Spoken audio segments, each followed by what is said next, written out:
You guys having fun? You guys ready for opening day? All right.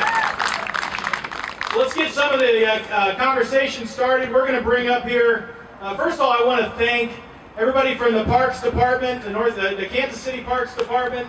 We've had folks out here all morning setting up the stage. This is a very unique park in that we have a very special partnership between North Kansas City Area Baseball and the Kansas City Parks Department. Kansas City Parks takes care of the trees and the grass in the midways. They take care of the football field over there. And North Kansas City Area Baseball takes care of the outfield grass and getting the chalk lines and the umpires and everything. So it's been a very profitable partnership for going on 30 years now. So I want to bring up the director of Kansas City Parks, Mark McHenry. He's going to also recognize a few of the other parks members.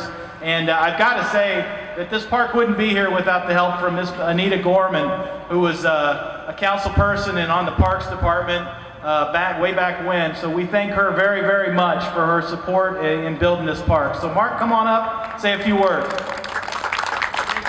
These bowl diamonds used to be over on the Waterland by their treatment facility, and as you said, they had to expand the facility and do some major construction. So we came to this location, and then fortunately our partners in the Water Service Department allowed this to take place. This has been their land for some time, and they made it available to us to have this great complex we have here today. Chris mentioned Anita Gorman. She was here 25 years ago to throw out the first pitch, and I believe she's going to do that again today. And she's had great leadership in the Northland and making a great park system for all of Kansas City, and this is one of those parks that was possible in her leadership. It was a soybean field, and it had huge power lines running through it. And I think the first 15 designs for the park that I was involved in tried to work around these huge power lines. And I'm going, no, this is not going to work. That's when people were scared of high voltage electricity. So I said, we got to move it. You'll never get it moved. I said, well, I work for Kansas City Power and Light. Let me see what I can do. I went to the powers that be, and they said, sure. We've been wanting to move those lines for years. And so they moved them over there along the railroad tracks.